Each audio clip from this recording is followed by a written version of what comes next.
सभी दोस्तों को मेरा राम राम। बहुत से लोगों को आपने देखा होगा कि वो ताला लगाने के बाद एक बार फिर क्या चेक करते हैं। जैसे गाड़ी लॉक की तो दोबारा चेक करेंगे, फिर उनके दिमाग में आएगा फिर एक बार और कर लेंगे। ऐसे ही घर लॉक करके बाहर निकलते हैं तो उनके जैसे विशेष तौर से महिलाएं होती हैं, आदमियों में घर का वो गाड़ी का ताला चेक करने की ज़्यादा आदत मिलेगी आपको, और महिलाओं में आपको घर के ताले के लिए कि मैंने मेरी ट्रंक के ताला लगाया या नहीं लगाया, अलमारी के लगाया या नहीं लगाया, या हम बाहर निकले हैं घर के लगा या नहीं लगा। ये सारे लक्षण होते हैं कमज़ोर चंद्रमा के। और चंद्रमा को शनि और केतु जब मिलते हैं तो ये अपनी ओर आकर्षित करते हैं। जब चंद्रमा कमज़ोर हो जाता है तो शनि अपनी ओर उसको आकर्षित करना शुरू कर देता है, केतु भी उसका साथ देता है। ताला क्या है? ताला शनि का है और उसमें जो चाबी लगती है वो केतु की है। इसीलिए तो ताला चाबी के अंदर वो कहा गया है कि केतु की नाड़ी अगर आपको देखनी हो, केतु का स्वभाव देखना हो, तो आप 10वें घर को देखें।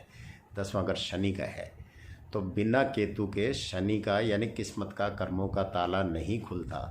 इसलिए ताला और चाबी को शनि केतु कहा गया है। तो ऐसे लोगों को जिनका चंद्रमा कमज़ोर होता है, ये ताला बार बार चेक करना, खुला रह गया, बंद हो गया, बंद किया या नहीं किया, ये सिम्टम है उनके आते हैं जिनका कमज़ोर चंद्रमा है। अब इनको क्या चाहिए? इनको चंद्रमा से संबंधित जैसे भोलेनाथ के कच्चा दूध और जल चढ़ा सकते हैं। जिन लोगों को रोज़ मंदिर जाने के लिए मना किया हुआ है तो उनको चाहिए कि वो सोमवार के सोमवार थोड़े से चावल अपनी श्रद्धा अनुसार, कोई ज़रूरी नहीं है, क्योंकि भगवान को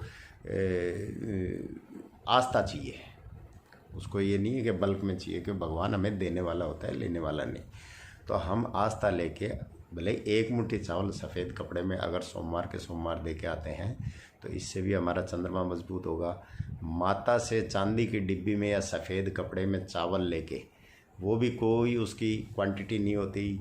बहुत से लोग पूछ लेते हैं कि कितना चावल लेना चाहिए, किस वार को लेना चाहिए। किसी भी सोमवार के दिन, शुक्ल पक्ष का सोमवार हो, अपनी माता से, सास से, दादी से, नानी से, इनसे किसी से भी ले सकते हैं आप। ये सारे चंद्रमा के प्रतीक हैं। इनसे चांदी और चावल लेके अपने घर में कायम करें। कायम करने का मतलब होता है कि पहले आपने देखा होगा, अभी तो नल भी आ गए, बोरिंग भी होती है हर घर में। पहले क्या हुआ करता था, घरों में कुंड हुआ करते थे, कहीं चौकोर होते थे, कहीं गोल होते थे। जो गोल कुंड होता है वो होता है चंद्रमा। वो हमने स्थायी रूप से कायम कर दिया। तो जिन घरों में कुंड चौकोर हैं उनको गोल बनवा लें।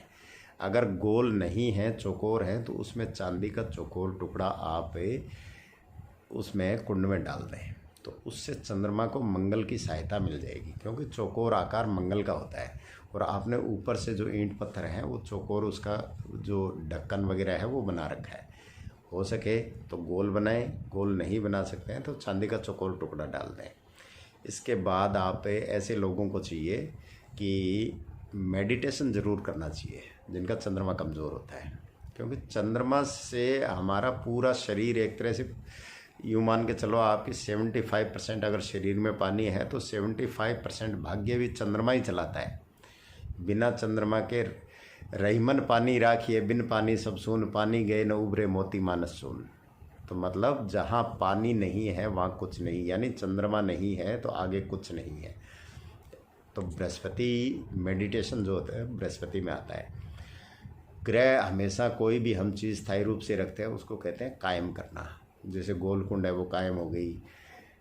शहरों में, गांव में आजकल हर जगह अटैच लेट बाथ हैं, घर में टॉयलेट बने हुए हैं, तो ये राहु कायम हो जाता है। लाल किताब में बताया जाता है कि घर के आखिरी छोर पे एक बाईं तरफ अंधेरी कोठरी जरूर रखें। वो शनि को स्थान दिया जाता है। भी सूर्य तो आपके घर को देख ही रहा है, लेकिन आप शनि को भी स्थान दो, तो वो शनि कायम होता है। आपने पेड़ पौधे लगा रखे हैं, उनकी सेवा करते हैं, तो वो आपने बुध कायम कर रखा है। किसी बहन बेटी का लालन पालन करते हैं या किसी कन्या को आप गोद ले लेते हैं। बहुत से जो बड़े लोग होते हैं, सेलिब्रिटीज़ होते हैं, वो गोद लेते हैं, तो वो अपना बुध कायम कर लेते हैं। इसी तरीके से ये ग्रह कायम होते हैं। जैसे घर का मंदिर है तो यानी हमारा बृहस्पति कायम है, हमने बृहस्पति कायम कर रखा है।